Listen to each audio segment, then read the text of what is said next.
بلخ کے بادشاہ تھے، سلطان تھے، تخت پر بیٹھے ہوئے ہیں، یکایک آپ کے دربار میں لوگوں کی صفوں کو چیرتا ہوا ایک شخص گھوڑے پر سوار ہو کر آیا، گھوڑے پر سوار ہو کر آیا اور حضرت ابراہیم بن ادھم سے مخاطب ہو کر کہنے لگا کہ اے ابراہیم، یہ کرائے کے کمرے میں کیا کر رہا ہے؟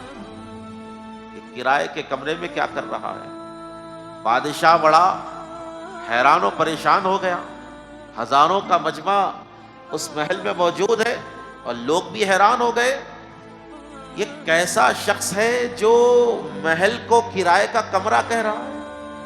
یہ کرائے کے کمرے میں، سرائے میں کیا کر رہا ہے؟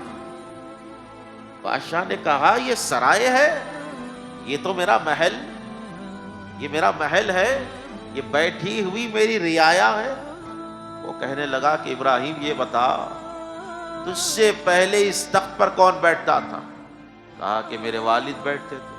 کہا کہ ان سے پہلے کون بیٹھتا تھا؟ میرے دادا بیٹھتے تھے۔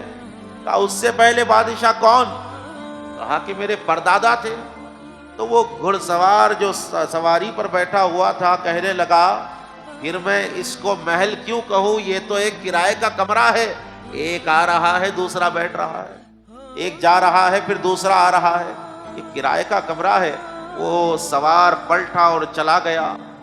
جب اس سوار کا پیچھا کیا گیا، آگے جا کر حضرت ابراہیم بن ادھم نے اس سوار کا تعاقب کیا اور کہا کہ آپ کون ہے؟ تو آپ نے کہا کہ میں خضر علیہ السلام ہوں، میں خضر ہوں، حضرت خضر۔